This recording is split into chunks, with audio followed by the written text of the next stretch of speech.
રાજકોટના અગ્નિકાંડ કેસમાં સીઆઈડીના એડીજીપીના અધ્યક્ષસ્થાને એસઆઈટીની રચના. રાજકોટના પોલીસ કમિશનર કહે છે, ટીઆરપી ગેમ ઝોનમાં વેલ્ડિંગ પેઇન્ટિંગ થતું હતું. સ્પાર્ક થતાં આગ લાગ્યાની સંભાવના.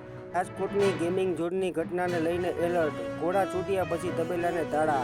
રાજ્યના ગેમિંગ ઝોનની તપાસનો આદેશ. તમામ મૃતદેહો સળગીને ભડથું થઈ ગયા હતા. ડીએનએ ટેસ્ટ કરાવાશે.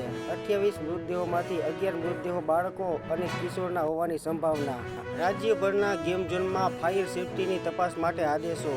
મૃતકના પરિવારને 4 લાખ, ઈજાગ્રસ્તોને 50,000 સહાય. ટીઆરપી ગેમ ઝોનના મેનેજર અને એક ભાગીદારની અટકાયત. 2 ભાગીદારના મોબાઈલ સ્વિચ ઓફ મળી આવ્યા.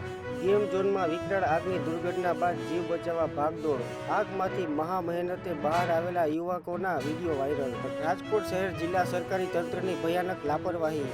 ફાયર એનઓસી કે મંજૂરી વગર ગેમ ઝોન 4 વર્ષથી ચાલતો હતો. અમદાવાદના આવેલા તમામ ગેમ ઝોન બંધ કરવામાં આવ્યા. આગકાંડની તપાસ માટે આઈપીએસ સુભાષ ત્રિવેદીની અધ્યક્ષતામાં એસઆઈટીની રચના.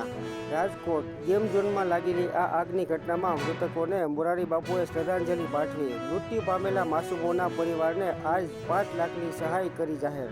રાજકોટ ટીઆરપી ગેમ ઝોનમાં લોકો પાસે ભરાવાતું હતું ફોર્મ. એન્ટ્રી સમયે ગેમ દરમિયાન થતી ઈજાઓ કે મોત મામલે સંસ્થા જવાબદાર રહેશે નહીં એમ લખાયેલા ફોર્મમાં કરાવાતી હતી સાઇન. પોતાના બચાવ માટે માલિકોએ પહેલેથી જ કરી હતી તૈયારી. રાજકોટની દર્દભરી દુર્ઘટના અંગે અંતે એફઆઈઆર દાખલ. યુવરાજસિંહ સોલંકી અને પ્રકાશ જૈન સહિત 6 આરોપી સામે તાલુકા પોલીસ સ્ટેશનમાં નોંધાયો ગુનો. રાજકોટમાં અગ્નિકાંડ બાદ જવાબદાર અધિકારીઓને સસ્પેન્ડ કરવામાં આવ્યા છે કે નહીં? તપાસ સમિતિ તટસ્થ તપાસ કઈ રીતે કરશે? શું આ રીતે કડક કાર્યવાહી કરશે? તમારું મંતવ્ય કોમેન્ટ દ્વારા જણાવો.